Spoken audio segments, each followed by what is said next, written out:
Imagine being a child who has been torn away from their security blanket, their parents, the ones who stopped the boogeyman from terrorizing the nights and curing their boo-boos when they scraped their knees. Now just imagine how they must feel when the CPS meant to protect them tears them away from their supposed abusers and places them with strangers who have zero comforting skills. They need to be calm. They are confused, lost, panicked, and needing their parents, but CPS took them away for the purpose of saving them. The kids don't even know why, and they are told that the parents they attach to no longer want them. What do you think that does? Do you think that this is how protecting children is supposed to look?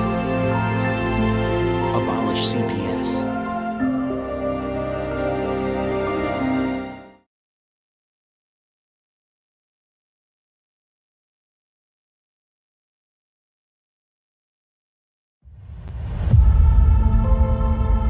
Psalm 127:3.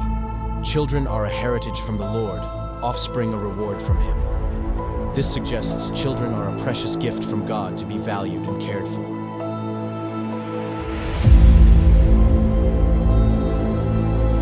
In the United States, a child a minute is taken into DHS, CPS, and so on custody. The reality is their pics are already selected, you just don't know it. Being perfect no longer matters. It's what the adopting families are looking for.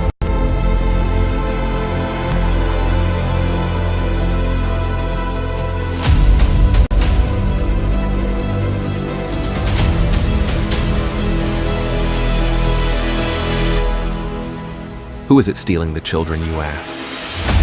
From caseworker to the White House, the buck stops at all levels, just not where it is supposed to be. The services your family needs, we the people have paid for to ensure your reunification. Title IV says, reunify at all costs. United, we stand means nothing to us when it comes to family values.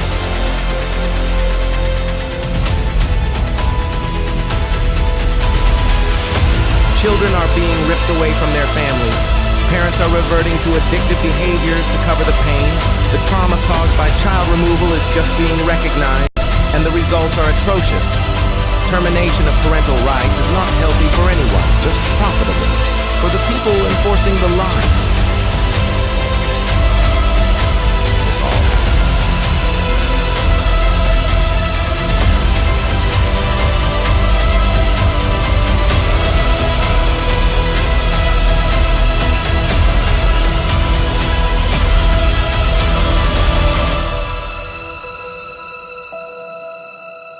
It's time Washington listens to the cries of our children, the wails of their mothers, and the rage growing in the fathers. These are our children. Keep your damn hands off them. We are coming to act on the behalf of the children God gave us to protect, and you kidnapped.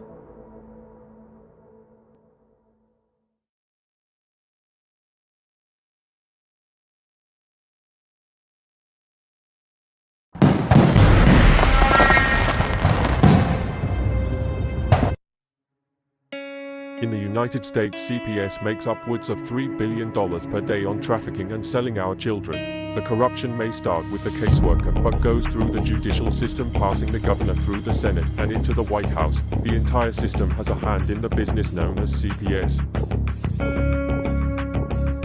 Our children are stolen every minute of a 24-hour day.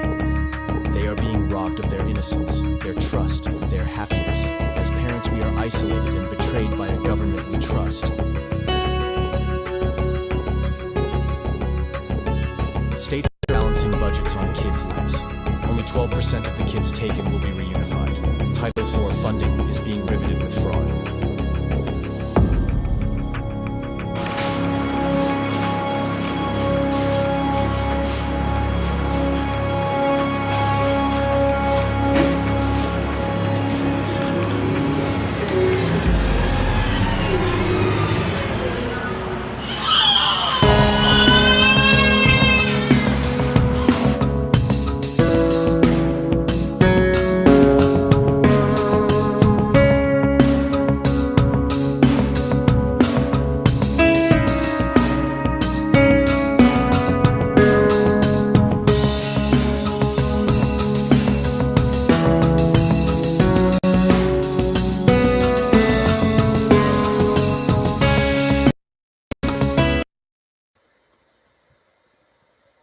right, good evening, everybody. This is your host, CPS Punisher, welcoming you to another episode of CPS Victims Hunting Justice. What's up, everybody? What a week it's been. What a week it's going to be. There's all kinds of hubbub in the news this week about CPS, a bunch of different stuff. We've kind of gone away from what we had been talking about, and that's the politics of what's going on, because we do have the vote that's coming up, and that's very important that we all be involved in this year's political election, because we want our cause to be a point that's brought up on the election. So please send in at abolishcps.com, at gmail.com. Send a request for the letter so you can start requesting that letter that is asking for an investigation into CPS and the fraud that they have committed using Title IV funding. We have that for you. I'm also getting ready to promote the Welfare Reform Act of 2024. I'm going to bring that out so that we can discuss that at some point here in the next few days. That I have written. It's a bill that I want to try all of us to get submitted to our local legislators to try to actually abolish CPS. And we'll talk about that. And then also Melissa and I have an upcoming book that we've been working on that will be out very shortly too. So don't forget, guys, we got the chat. I've moved again, so I don't know if I'm going to be where the chat's supposed to be. Right there's the chat right there. Check it out. Go ahead and leave comments there, questions, anything you guys have. Tonight we're going to kind of just go at it with you guys take the role and leave us with your questions or comments or whatever you guys have discussions of. If you have questions in your case, please feel free to go ahead and ask them. But we're going to kind of give this night back to you guys.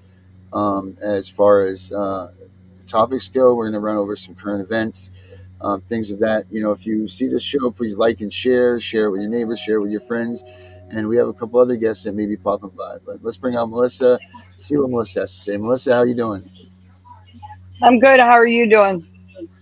I'm all right, hanging in there. I know it's been a week and a half for you, meaning like not a week and a half, but you know what I'm saying, like a busy week for you in your court system. But your story seems to be getting better and better. Well, I think they're just getting a little more scared. Well, whatever it is, it's working, right? Maybe. I'm not going to say it's successful until I hear a judge saying, give those damn kids back. Right. I've definitely learned never get my hopes up, because the second you do, they get pounced on so quick it ain't funny. Everything comes crashing down. What do you, looking back at your case, what's the number one thing that you think you foobarred on? What do you think your number one mistake was? Honestly, not filing more bar complaints against my attorneys. It's like my first attorney, she was court appointed, and she was actually a very good litigator, but after she walked out of the courtroom, you just kind of went to the wayside, because, she's only getting $100 an hour for her functioning hour. And so I wasn't an expensive enough client for her. Right. And my case was very extensive. Well, when Annabella's shelter hearing happened, she was supposed to appeal it, because I read to you the order earlier, where they said, oh yeah, remand the kid, use the police force, take the kid, reasonable effort to keep the kid at home isn't required because exigent circumstances happen. So with that being said, they lied to the judge to piss this judge off ahead of time. I mean, by this point, he already hated me.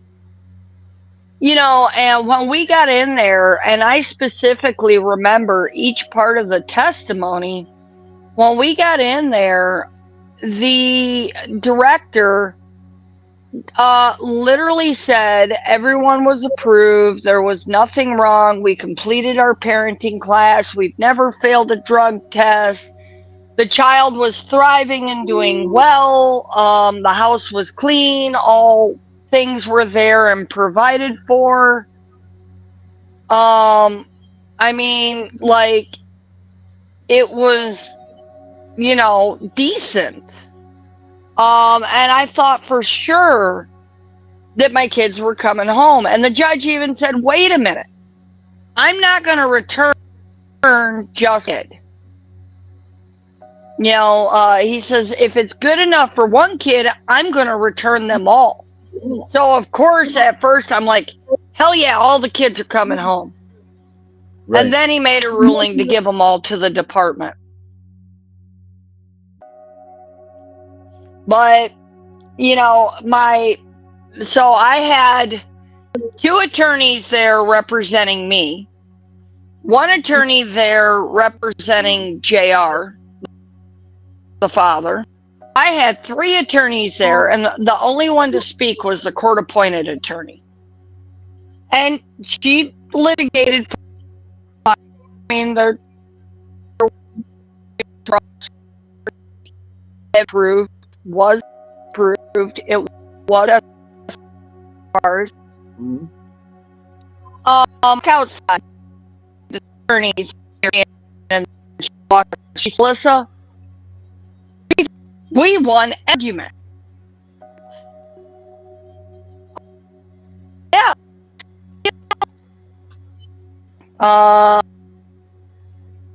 What we did, the consideration was obvious.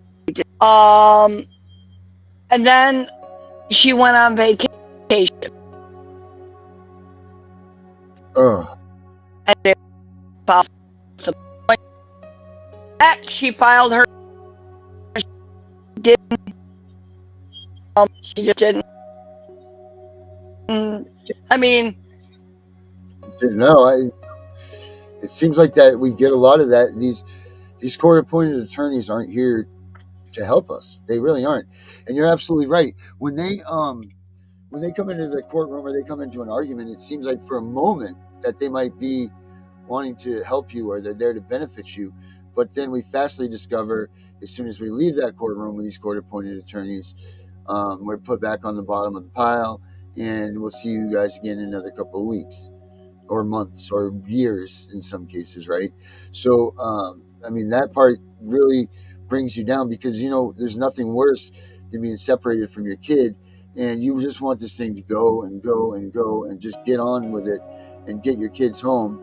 And, of course, that's the way your mind feels the entire time, is that you want your kid to come home, period, end of story. And there's no way that your kid can't come home. Like, there's just no freaking way that your kid's not coming home. But then they step in and they do all of these other stupid little peddly moves, and your court-appointed attorney doesn't either appeal something, they don't, say, Your Honor, I object. They don't do any of this stuff that you see in courtroom TV, first of all. None of that stuff is existent in the actual courtroom. Like when you're gun and, loaded stock for bear, you're ready for that, your attorney to just come out and just sick 'em, boy. And they don't do that. Like if these attorneys aren't going to sit there and do for you what they should be doing for you, and they're going to what made it really bad is, she had 2 good secretaries. She had one that handled all the criminal work and she did all the paralegal type stuff, and then she had another one that did all the family stuff. Okay, and Brooke was the family one. Yeah. And Terry was the criminal one. Both of them told me, you need to file a judicial complaint. She's waived your right, and she's not even going to tell you. She's going on vacation. Right. So literally, she intentionally botched it. And then when she got back, she says, well, I just decided I don't think this is an appealable time in this hearing. So there is a really nice layout of how the procedures work and when you can appeal. Article with the Alabama Bar. And I've actually met with the attorney that wrote that article because I tried to hire him. Anyways, he says straightforward, always appeal. If your shelter order, if the allegations for shelter care is based on allegation, not on hard proven fact. He says always appeal because hearsay is not admissible in an appeal. That's interesting. That's very interesting. Hearsay is not in for an appeal. Because what I do know is that these court-appointed attorneys don't try for the appeal. They don't give you any information that when you are going up against them in the courtrooms, they don't give any information, or they don't fight any fights, they don't bring up any arguments that you will be able to use in the appeal. I know that for a fact. Like, there's nothing, and I didn't realize this. Like, an appeal isn't a second shot at becoming. It's just a matter of getting kind of like a final judgment on the record that you already have. It literally is a review of the record. Right. And if the record ain't reflecting well, you're screwed. Right, and you can only argue what was argued at your trial. So if nothing was brought up pertaining to certain circumstances in your trial, then you can't use that. You can't use, everything goes out the window. The attorney lied, or the caseworker lied, and all of this, and this person did this, and the bogus paperwork, and all this stuff. If none of that was drawn up during your trial, it is no good. You can't bring it up in your appeal. Like, it's not, you know what I mean? So people don't understand that. People think that the appeal, you just get a second run at this, and that's not at all how this goes. It couldn't even be closer from false. You know, like, the appeal is your second chance at making sure that everything was lawful and tidy in that courtroom when you were at trial. That's it. That's all the appeal is good for. So if your lawyer doesn't bring up any sort of factual, contestable, any information like that, then you don't get the shot at it in the appeals room. It's like it never existed. So you move to that appeal, it just means that you've gone from a big trial to a little focus trial that they need to figure out if everything went okay during that little focus episode. So if you don't have it here, you're not bringing it to here. And that's the word that we need to get out to people and let them know that, look, this appeals, you need to pay attention to what your attorneys are doing when they're bringing you up for trial. You need to make sure that there's information in that trial that reaches the judge's ears, and that they know that you will be able to argue it down the line. Because if you don't have it, it's like use it or you lose it, I guess, kind of say. Now, there are people that will tell you that you can appeal this and do all kinds of things. But in fact, like, what you need to do is go by the rules that we were just saying to you, because that's not always the case. You're not always going to be able to appeal.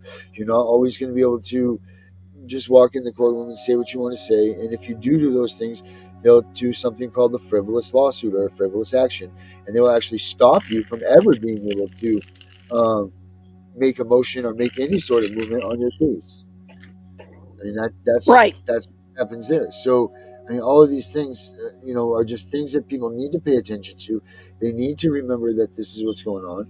And, that's pretty much how that works in the appeals thing. And it's just so important, and people need to take heed to that. Herbert, you here? Yeah, Herbert's here. What's happening, man? Good. How you doing? Good. How you doing tonight, buddy? Pretty good. How are you, Melissa? Oh, I'm good. How are you? Okay. I got a mouthful from Candace. Oh my Lord. God. Oh boy. Oh boy. Oh boy. Yeah. Well, we'll keep that one. That's a whole other show. But what does she have to say? Let's just hear what she had to say quick. I'm sorry, say that again? So just give a little quick taste of what you were chewed out about. Quick taste. The little quick taste is that she thinks that every state is the same. Like she could carry her little 22 and go anywhere she wants. And I said to her, no. She ended up in New York State. Something happened. She had a 22 caliber. She thinks she could register it and all that. I said, New York State doesn't work that way. You got to have a license. You got a felon. You're a felon in New York State. I said, if you're a non-violent felon, which is something that Melissa taught me, in Michigan, for example, you can get a firearm if you're a non-violent felon. But if you're a non-violent felon in New York, you're not getting no firearm. Not going to happen. Right. Yeah. And arms about that, the Constitution, and the Constitution. Huh? Yeah, you said up in arms. Yeah, she's all up in arms about the Constitution, this, the Constitution, that. I said, let me tell you, I have a gun in New York State. Right. I said, you should have called me. I would have told you to sell the gun when you were in Mississippi or Alabama. Where she's from? Alabama, right?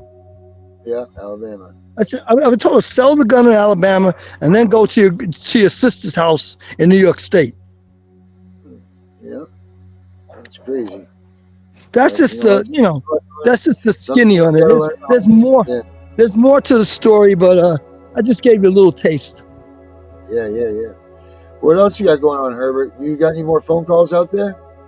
No more phone calls. And the ones that I did make, they're all the same. They're all similar. I haven't found any deviation of the norm in terms of what police do in terms of dealing with CPS. It all comes down to what I've always said. There's security guards to help out, CPS social workers and personnel when they go to parents' homes. For whether it's wellness. Right, but what authority do the police have when they're in these situations? When you say authority, the authority they have is to make sure when they go to the house, there's no confrontation. If the parents start to fight or something like that with the with the CPS personnel, then the police officer will step in, and that's disorderly conduct. Okay. Hits the CPS personnel. Now we have an assault. Right. So all the police are doing is upholding the law when they go, but they're not concerned about necessarily what's going on with the child, unless in some states where the police are told to go there for a wellness check. That surprised me. So CPS doesn't show up, but the police shows up to do a wellness check on a child because somebody called. Wow. Okay. Yeah. Not a lot of states, but there's some states where CPS calls the police to do a wellness check. They don't do it. Oh, wow. That's crazy. What happens but I when haven't people found any. go into the home?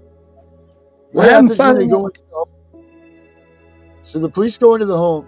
Let's say someone has a pop pipe on their dresser, or they're right there in plain sight of the police. Are the police allowed to seize that and take that pipe and use that as evidence? Yeah, if it's in plain view, yes. If it's in plain view, they can take it. And as long, let's say Herbert comes to my house, right? Yes. So you show up on the scene, one second here. Let me look for what I was looking for here. So here comes Herbert.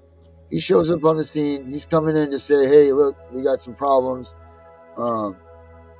You come in, you knock on my door. I invite you in, right? So you come into my house, and now you see I have a pop pipe sitting on my dresser or something right there when you come in the house. Yes. Now, the only reason you're coming in is because I invited you, right? Like, that's it. Yes. Otherwise, you have a warrant, correct? Yes. All right. So you come in. I have a pop pipe sitting on my drawer right there. You now arrest me. So go ahead from there. What would happen? Okay. Well, then I can, first of all, I can take you in. Really, if it's a pipe, that's kind of hard stretch because there has to be residue. I mean, anybody could go to the vanity store and buy a pipe. I have a little tiny bag of weed sitting there on the counter. Okay, good. So you got, no. Let's put it this way. You got what appears to be weed. Okay, yeah. You see, it could be a bag of oregano. Right. I don't know if it's weed or not, but let's say I walked in a house and I smell weed. Okay. So as a result of smelling weed, and then I see what appears to be weed, I can confiscate that. Okay. Okay. And at that point, it all depends on how it rolls down. It's going to be dependent on your attitude towards the police and back and forth. The police could take you in. If you're in a state, for example, if you have weed at your house and you're in Arizona, nobody cares because you're allowed to smoke weed in Arizona. Right. You're allowed to be, huh? I said the same thing in Maine. You can have weed all over the place. So if you're in Maine, it's in your house. I don't see how the Maine police could bother you. So maybe here's a question further down this, and to clarify, so we can clarify. Here's Herbert's homework. Herbert, what role does marijuana in a house play for CPS when it's legal in that state? That's a good question. Okay, let's put it this way. Let's say there's children in the house, Yep. and there's marijuana present in the house. How is that handled? My answer, Correct. I don't know, but I'll research and find out. Because that would be an interesting one, because we have a lot of parents that are out there that have lost their kids because of weed. Yeah, so that's a good question, especially in a state like Maine and Arizona, where you are allowed to go to the dispensary. Right. That's a very good point. And that's not right, and that's not even going to the dispensary from the medical dispensary. Here, as long as you're 18 plus, you can go to the weed store, go in there, get some joints, get whatever you want, some candies, and off you go. So that's The same thing. No, I think maybe we're talking the same thing. The weeds. Let's call it the weed store. Yeah, but I'm saying it's not even medical here. Here it's recreational, so you don't even need a card. No. Arizona's recreational also. Right. So that's what I'm saying. My point is that you can do it. Anybody can just go do it. So what now is the ramifications for a family that has weed in their house and the kids are in it? That's a good question. I gotta look into that one for you. So I can tell you from a Michigan standpoint, in the state of Michigan, because they're a recreational state, if there's weed in the house, it must be kept in a locked box, just like a prescription or a handgun, out of reach. And if it's caught to be anywhere where they can access it, it is grounds to be considered like a failure to protect. Okay, I will ride with Melissa on that. That makes a lot of sense. It's just like you have the right to carry a firearm, but you can't just leave your firearm on the table while you have children around. I compare the weed to a firearm. Okay. So, I dropped off the screen for a minute because Kim had called me. Me and her were talking about that retroactive recusal that Charles drafted up. We were discussing that, and she says so because, in Kim's case, she had 13 judges recused from her case. The very first judge cited a case law. And me and her were discussing it. The case law actually says that every order issued is de novo and void, and that the case must start all over from the beginning. And no judge paid attention to it. They all just took turns recusing. So she, in fact, has a free and clear slate. Well, they still sold her kids, so it ain't that free and clear. But she should, in essence, then be able to just go storm in and take those kids back. Where's Kim? Let's get her on here. She's starting up her computer. She says she'll be in a moment. Oh, okay. Who are you bringing on, Candace? No, Kim. No, Kim. Oh, Kim. Okay. Yeah, she's got those. Hey, I'm gonna play a quick thing that I found today about with Nancy Schaefer here. I'm gonna play this for us real quick while we're waiting for Kim. Okay. This is pretty cool. Check this out. Share. But your explanation, what you said before, Melissa, definitely sounds right. Now, Alabama's a very weird state about medical marijuana and stuff, because here it's still medical. Well, you can't get weed. You can get edibles. You can get candies. You can get dabs. You can get vapes. But you cannot get actual bud. So you're not allowed to have recreational smoking marijuana. Well, no, it's medical, but you cannot have physical marijuana. I thought it was kind of crazy. Kind of ass backwards, actually.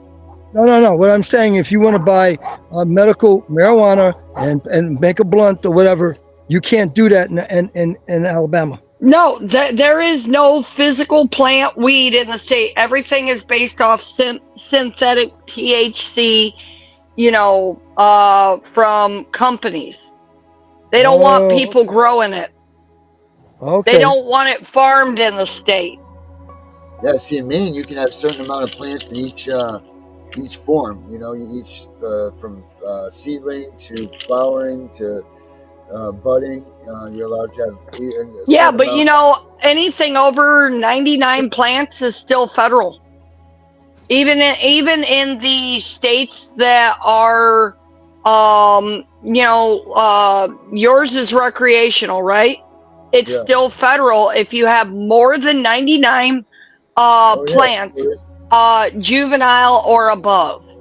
Right. There's a lot of rules that federal government will still. I mean, it's still illegal to the federal government. Right.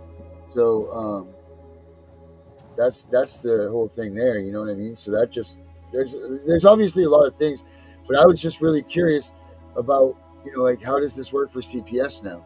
How does this work in the sense of them? But here I'm gonna play this here real quick. I think Melissa hit it right on the head.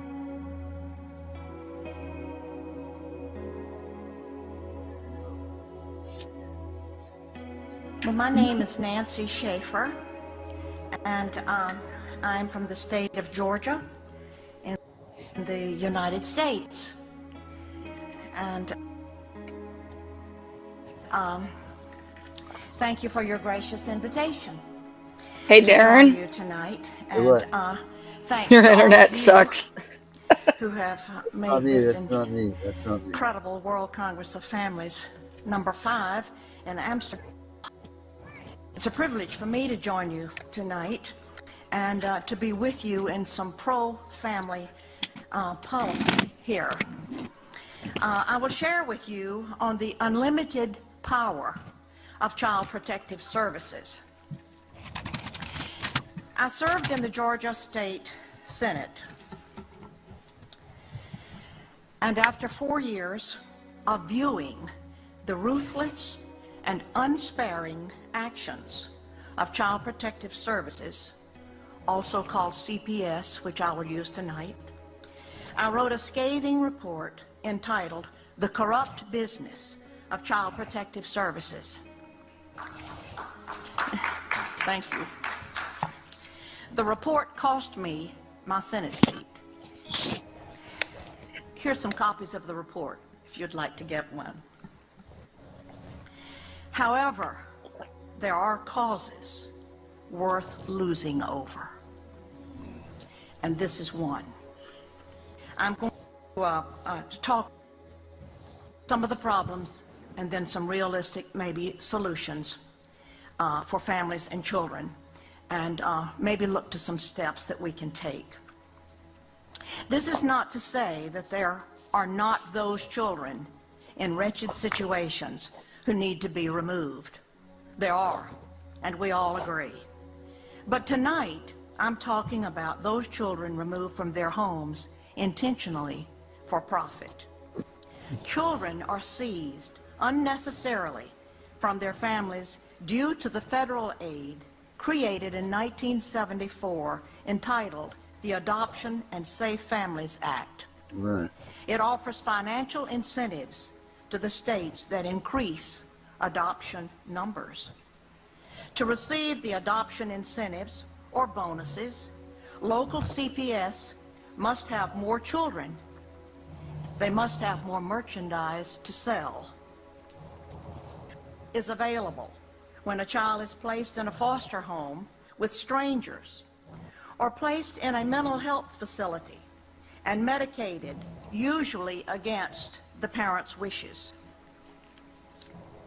All right, let's pause this right here because we got Kim on board with us. All right, Kim, how we doing tonight? Hey, good. How are you? Doing all right. We're doing all right. We're having a discussion about recusing of judges, and it seems to be that you are the specialty person of recusing of judges.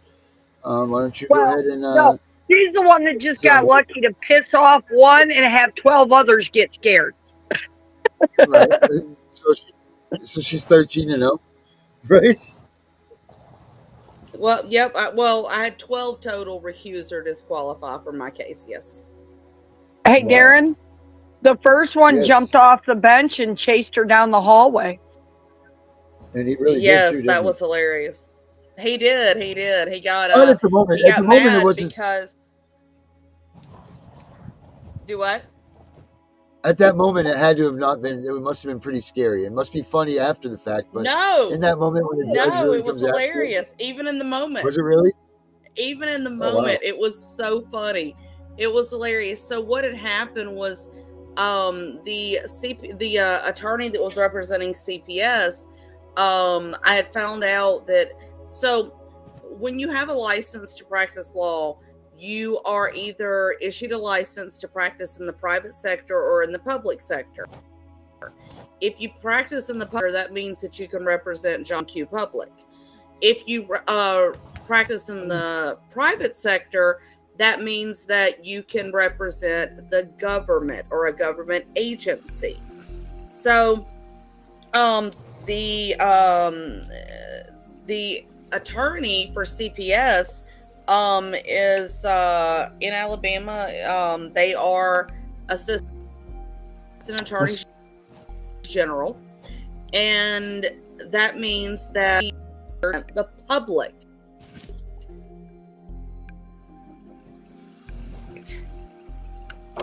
Right. You still there? Yeah, we're here. Okay. So, anyway, whenever you represent license to represent the public, that means, John Q. Public, a government agency. As a assistant attorney general, is to the public, not to the government. Right. So CPS holds themselves out as a governmental agency, and we all know that. As a matter of fact, Alabama CPS recently screwed up that they are not a government agency, that they are they are a business which administers government policy. So anyway, I actually called this attorney out for not having represent CPS, and it pissed off this judge something awful. He jumped off the bench and chased me down the hallway. And I spent the night in jail. The next day I got my car. The sheriff's deputies are wide-eyed.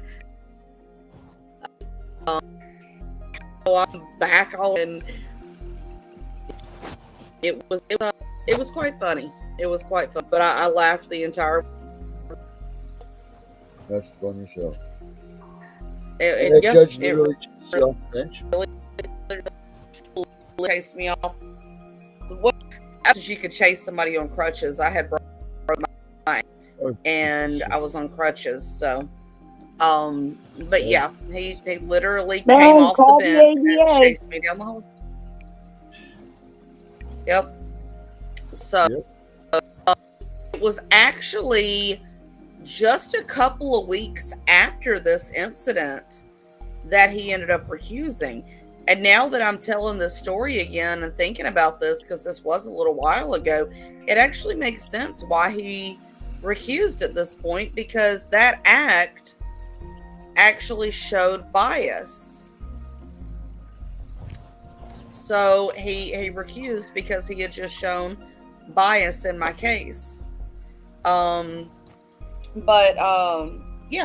it was funny. It was quite funny. And after that, I had multiple other judges recuse.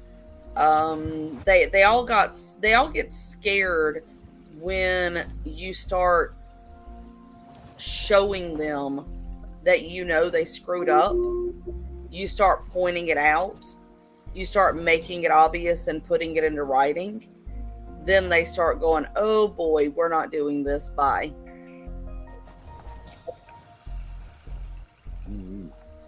So, yeah. Now, what do you think about what Melissa?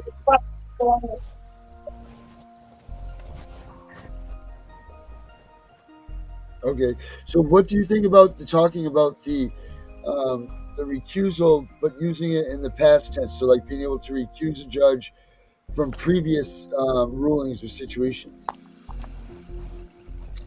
Well, actually, Melissa and I have actually been talking about this because that particular judge that chased me off the bench actually, he did something quite unique in my case. And again, this isn't something that I really paid much attention to recently because, this happened in 2020. So it wasn't something that I really saw any relevance with until just here recently. With my case, this judge specifically cited a case law, while none of the other judges cited a case as to their reason for recusing. And I've been actually looking into this case, and the case that he used, basically, this judge declared de novo on everything that he did on my case.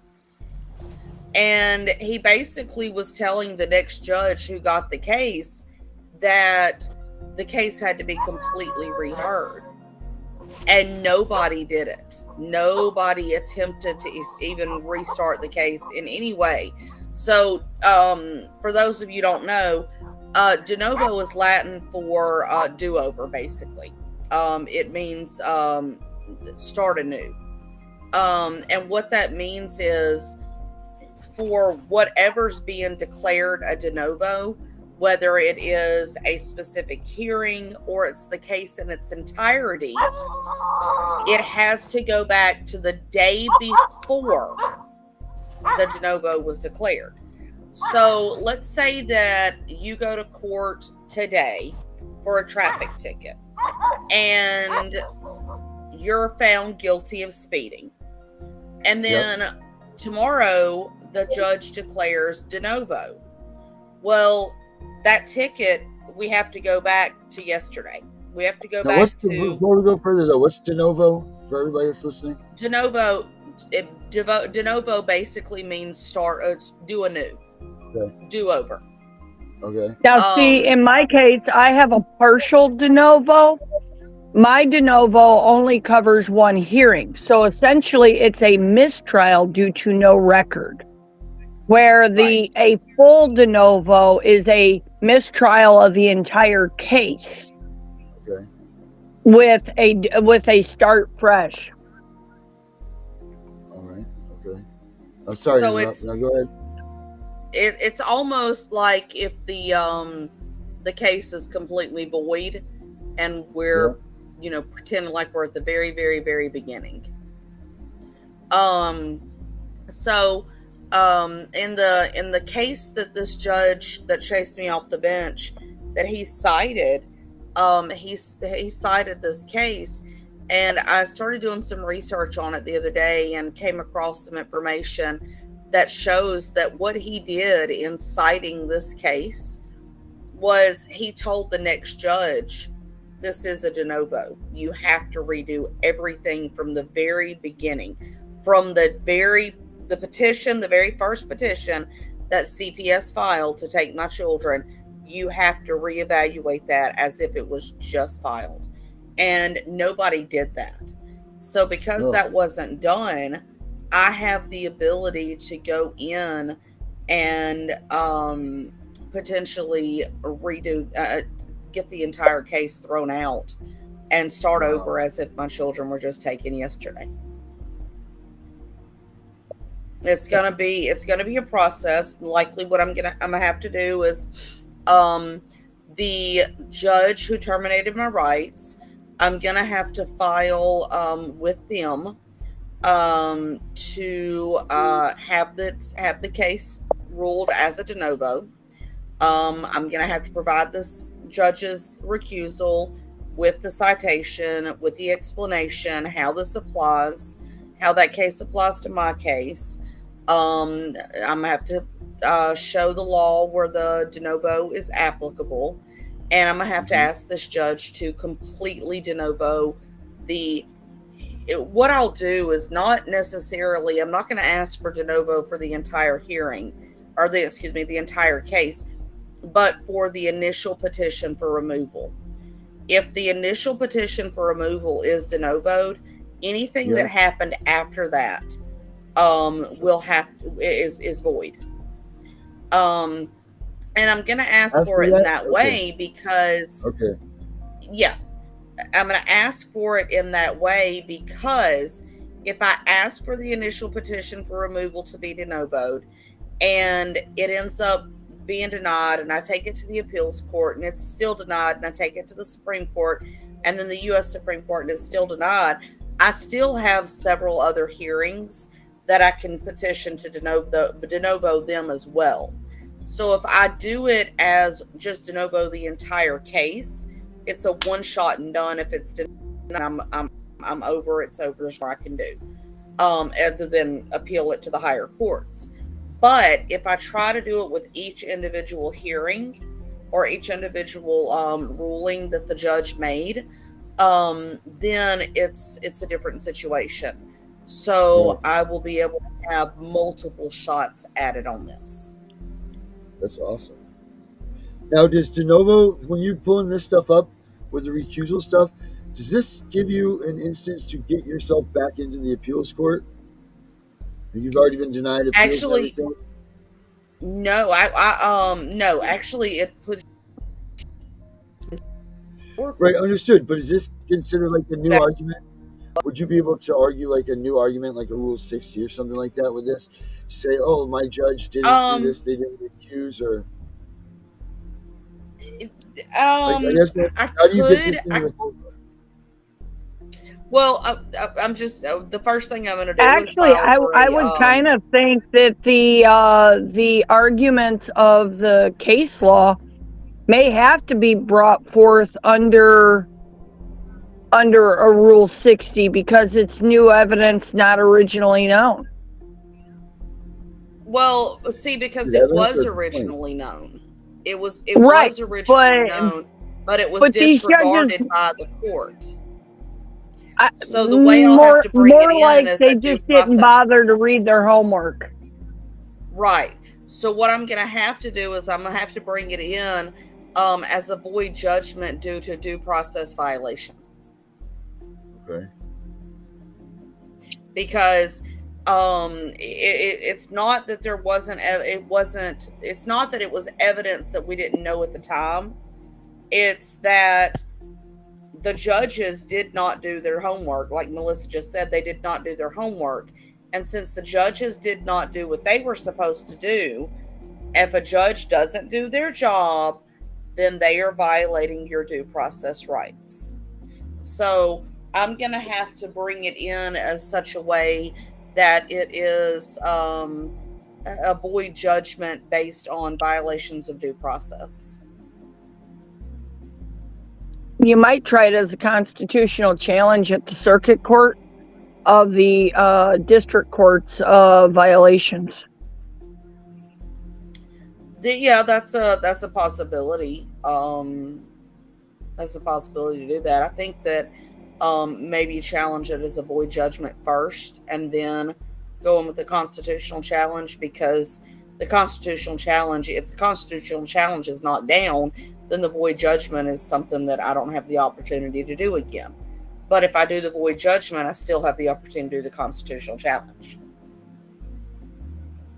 So kind of, take the baby step before I take the giant leap. The leap of faith, right. Wow, that's crazy. Yeah. Have you seen any successes in running this type of a scenario? Are there any successes in here that we can refer to say, wow, this really does work in the child safety world? I mean, the child objectionable? I mean, or have is this not looked into that yet. I haven't looked into that part of it yet. This is actually something that I found out. I found this information like 2:00 in the morning, and then I had to get up and I had to go to work this morning, and I literally just walked back in the door a few minutes ago. So I haven't had a chance to do a whole lot of research to find out if there are other cases where this has been successful. I, as you and Melissa both know, I have a tremendous faith in the Lord. And I was told a long time ago by the Lord that my children will come home. It's going to take a lot longer for them to come home than I want. For that is because my case is supposed to set precedents.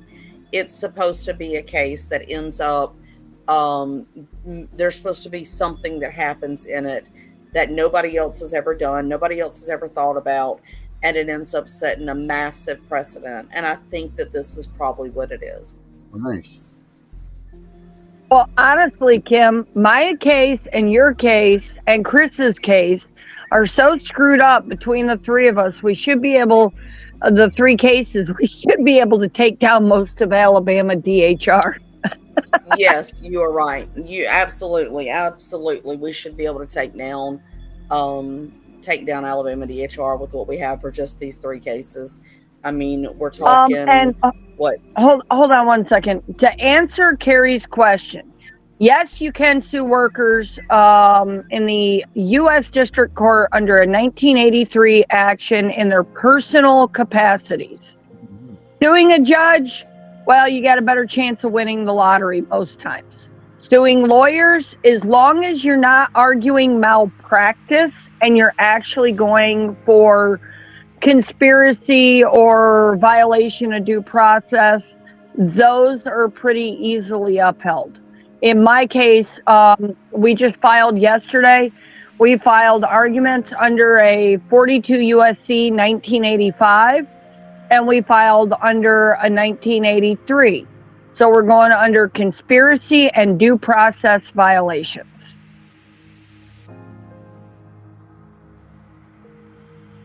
As you were saying, Kim, about our three cases.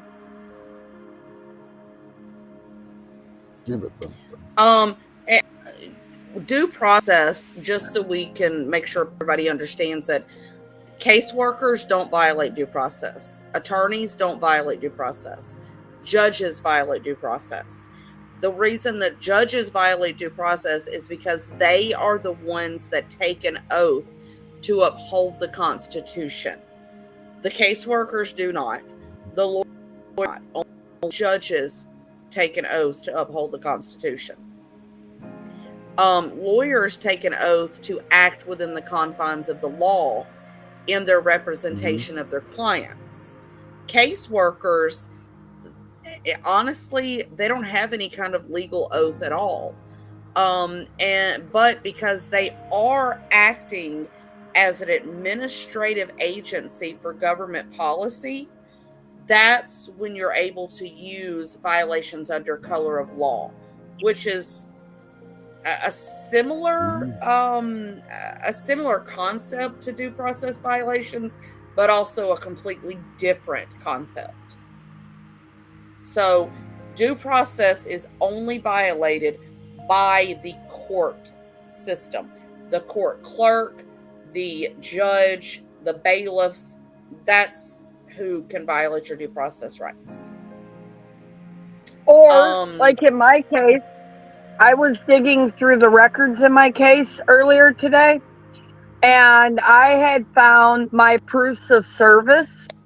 On Annabella's case, I was served 7 days after the 72-hour hearing. On Sarah's case in March, I wasn't served till May. My child support case, I got served last week, and I'm supposed to appear in court on March 10th. Because I'll just break out the DeLorean and hurry up and get my ass back there. Right. I asked the attorney. I said, could I write that in my response, Your Honor? Sorry, my DeLorean is broke. My flux capacitor ain't capacitating. No fluxing going on here. But I mean, that is one of the biggest violations of due process you see is a failure to have proper service. Right. And a process server, which I actually am a process server as well.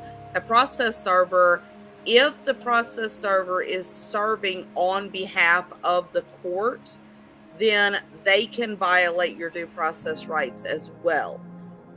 If they're serving on behalf of another party, then they would not violate your due process rights, but they could violate under color of law. So in Melissa's case, she's being served by the court, not necessarily by CPS. So that's a violation of her rights in that capacity. Especially if they have had the sheriffs being the ones to actually perform the service. And whenever you have a situation where we'll talk about Melissa, them failing to serve her properly. With my TPR, it was actually scheduled to be heard in September of 2022. I discovered in August of 2022 that my ex-husband had not been served. CPS had made, according to their information, had made multiple attempts to serve him at an address which legal documents will show he was banned from ever living at again in 2016. CPS had his current address in their records. Through my discovery, I was able to actually come across this address, and I contacted a friend of mine. I've got a restraining order against my ex-husband, and I wasn't going to have him violated on this restraining order because I was trying to approach him. So I had contacted a friend of mine who's a private investigator, and I had him go out to my ex-husband's home, the address that CPS had in their records, and I had drafted a document for him and asked the friend to take it to my ex-husband and explain to my ex-husband that next week we have court to hear whether or not our rights to our children will be terminated. My ex-husband had no idea about any of this. He had not been served a single document for any court date at all beyond the court date where the judge jumped off the bench and chased me down the hallway. Because once that judge left the recused, it went to another county, then back to the first county, then back to the second county. Then it went bouncing all over the place. And my ex-husband never received another document from either CPS or the courts after that. So we have multiple hearings that my ex-husband was supposed to have been served for, but he was not. So since service was not perfected, and what that means, service being perfected, is that the court, the documents you're being served, they have to be given to you within a certain period of time before court is scheduled to be heard. That means the period of time varies by state, and it also varies by the type of hearing. You be served to court for a 72-hour hearing, but they have to serve you. It cannot be served to you the day after the hearing. If it is served to you the day after the hearing, a month after the hearing, 6 months after the hearing, you can actually have that hearing thrown out, the ruling of that hearing thrown out for improper service, because that is a violation of due process. That's one of the violations there are, is failure to perfect service. And what that means is that the court did not act in accordance with due process to notify you of a hearing, which could have major implications on your finances or your family. Well, the hearing that I was served 2 months later, that was Sarah's dependency hearing, where they deemed her dependent in need of services. But the judge held that hearing off record, not recorded, refused to allow me to have an attorney, and would not respond when I said, I object, Your Honor, I have a right to speak. I was completely ignored, and he put out 3 orders from this off-record hearing. So the entire thing is a violation. It is a violation. And so, Melissa, you said that the judge did not, there was no recording of this record, so of this hearing. So when you have a hearing occur, and this is why Melissa's got a de novo on one of her hearings, when you have a hearing occur, if you want to it, the way that a case is appealed is you file your appeal, you write what's called a brief, which is a specific type of motion that goes to the appeals court, and the appeals court has the lower court send up the record. When they send up the record, a transcript of the hearing is required to be part of the record. If there is no transcript, then they send it to a transcriptionist to be transcribed. If it cannot be transcribed, then that hearing is ruled as not having, never having happened, and it's then a de novo.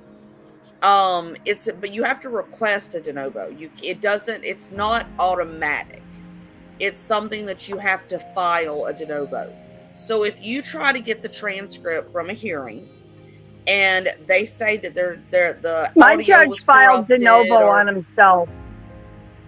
Now they will sometimes one will. It's rare. It's very rare.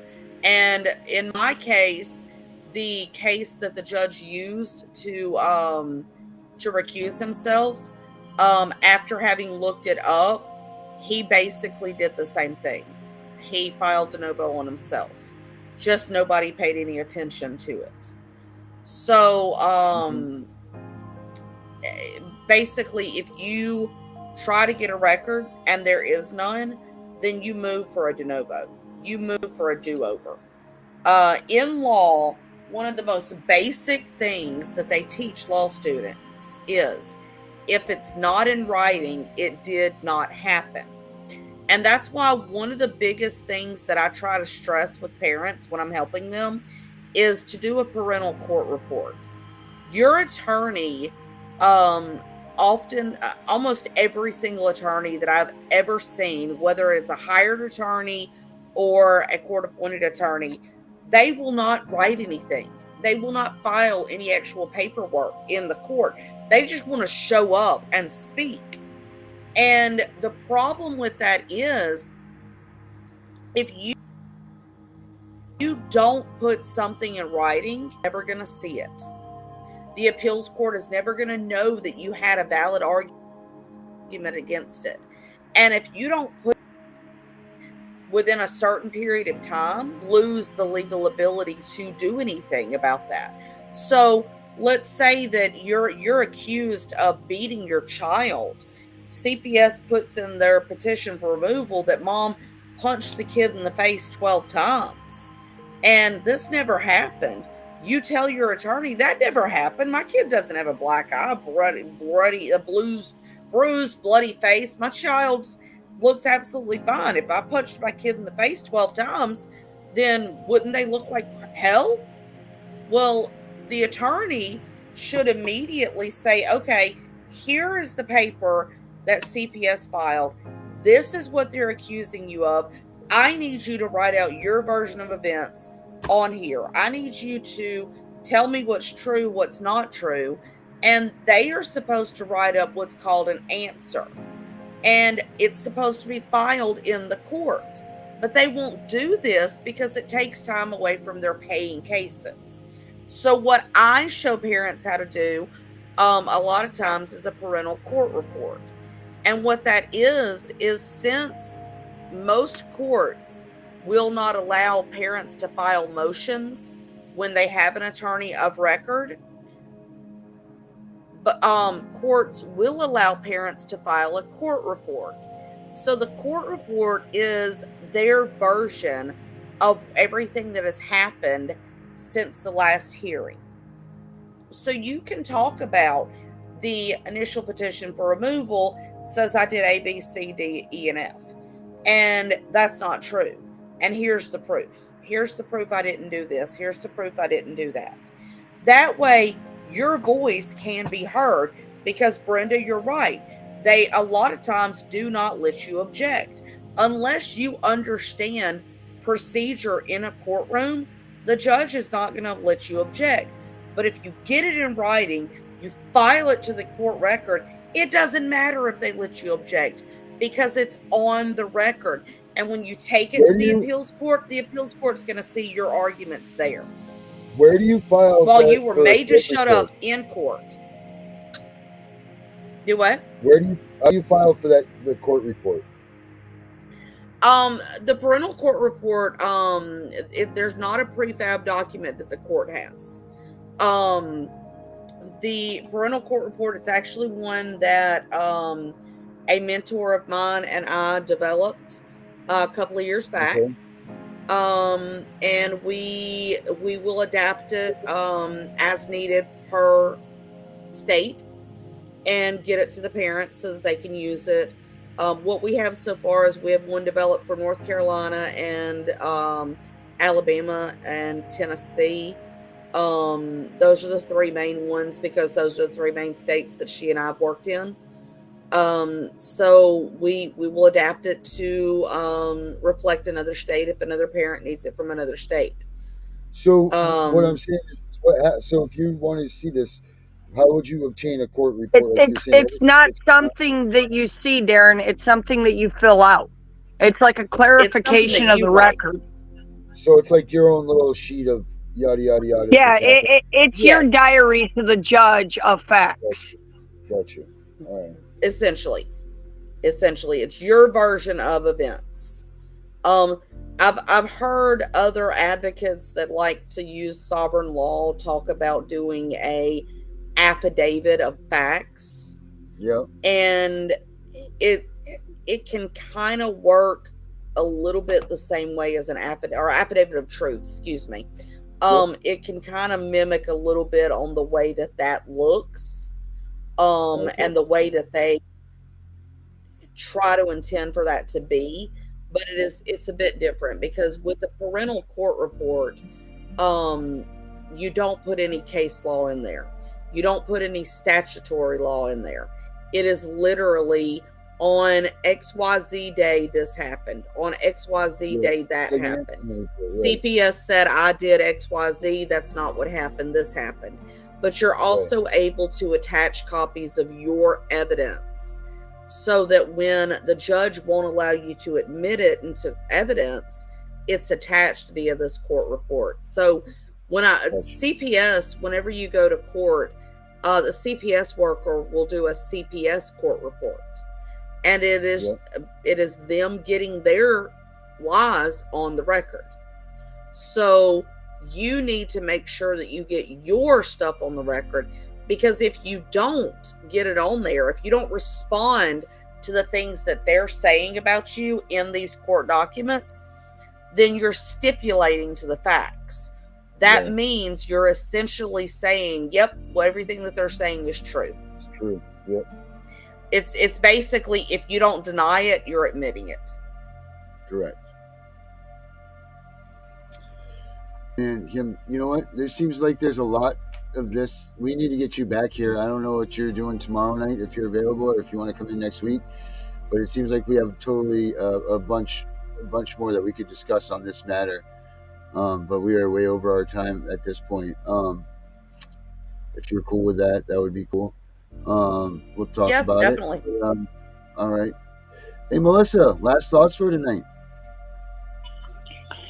Don't ever quit fighting for your kids. You're supposed to be their hero. Who's going to protect them if you give up?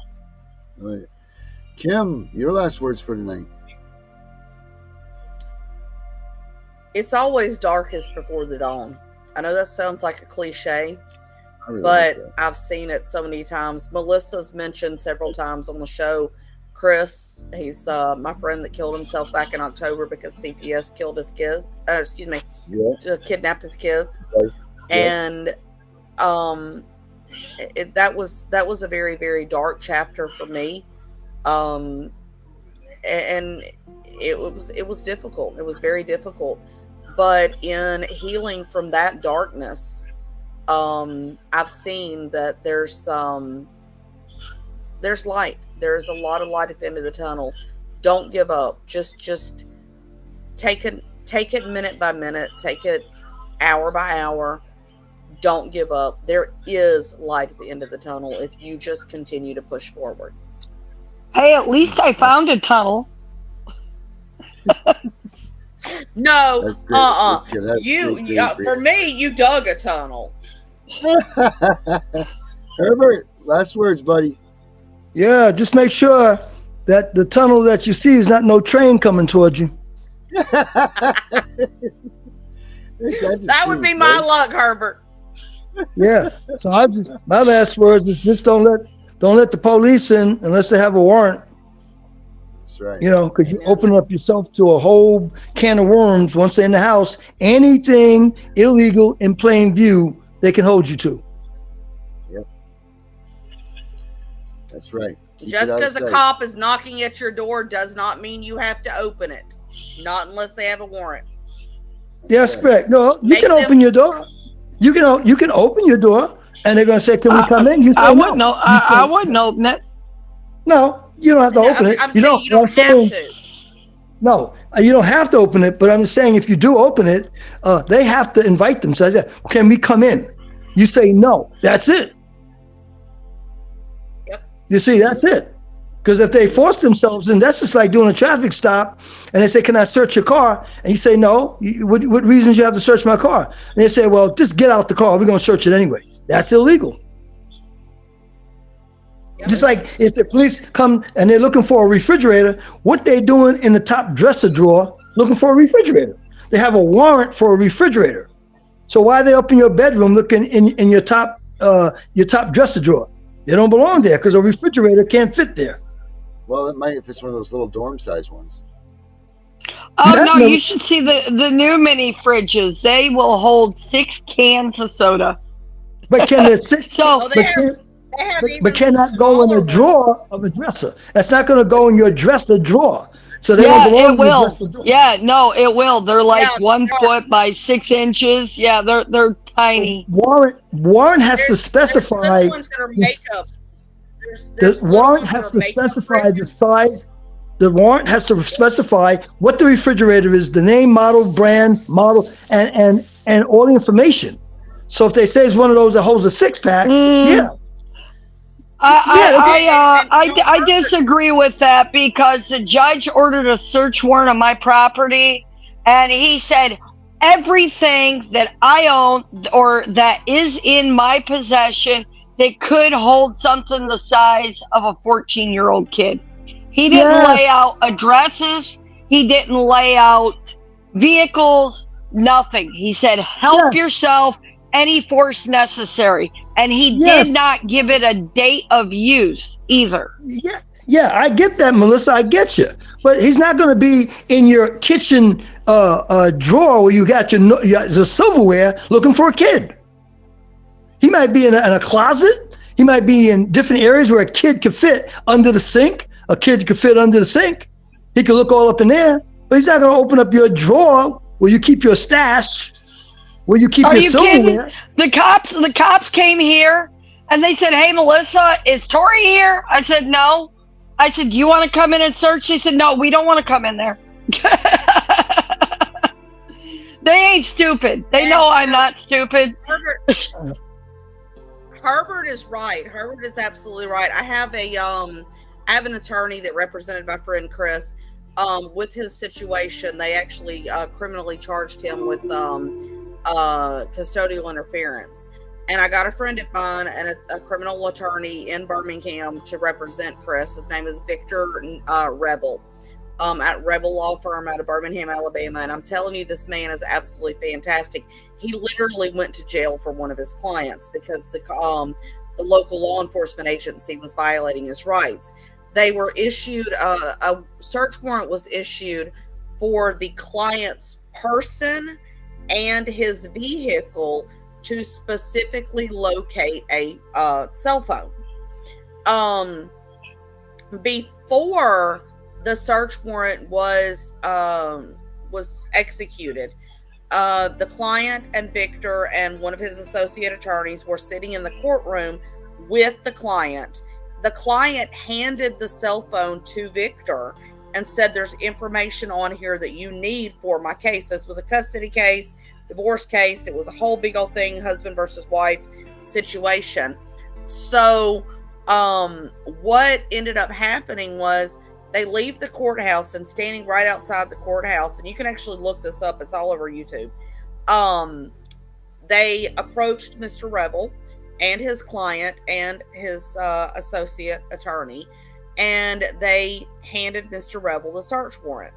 Well, Mr. Rebel said, okay, well, you can search his person. I'm standing right here while you search his person, and I'm telling my client to hand you his keys so you can go to his car. This is the car out in the parking lot. And the sheriff's deputy said, well, no, we don't need to do that because we know where the phone is at. It's in your associate's briefcase. And Mr. Rebel said, okay, what's the point? And the sheriff's deputy said, that's what we're here for. Mr. Rebel said, no, you can't have that. Well, yes, we can, because that's what the court order says. No, that is not what the warrant says. The warrant says that you're allowed to search my client's physical being and his vehicle. It does not say that you're allowed to search my person or my associate's person. You're only allowed to search my client and his property. So the sheriff's deputy arrested Mr. Rebel and his associate for obstruction of justice because they refused to allow the sheriff's deputy to have the phone, because the phone was turned over to them and was not on their client's person. Mr. Rebel sued the state of Alabama. He sued the county that had issued the warrant and the sheriff's department that had executed the warrant. He won a massive settlement. Them because warrants the client's person and his vehicle only. That's correct. That's 100% correct. So that's why it's extremely important that if you have a cop show up at your house, you ask for a warrant and you read it. You don't let them just hold it up and say it's right here and you let them walk in. You need to read that, because I can hand you a book. I can hand you a piece of paper and say, this is a warrant. This isn't a warrant. This is chicken scratch, but you don't know it is because I haven't let you see it. So until you actually read the warrant, it's not executed. They have to allow you to read the warrant before they can actually execute it, so that you can know what they are legally allowed to go after. So as Brenda just said, they looked in her drawers for her daughter and I. If that court order, that warrant did not give them the ability to look in drawers for her daughter and her, then they violated the sheriff's department, the police department violated your rights under color of law. Yeah, but if the girl can fit under the sink in the kitchen or in the bathroom sink, they can look in there. Yep.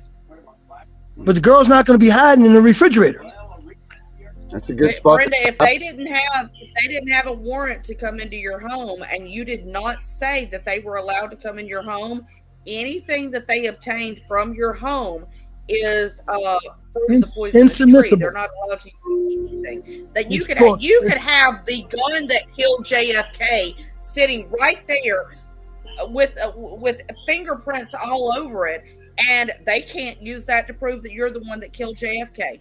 No, they can't use that against me. Hey, Kim. It's not submissible. Hey, Kim. Yes. We'll have to revisit this next week because we're 20 minutes over.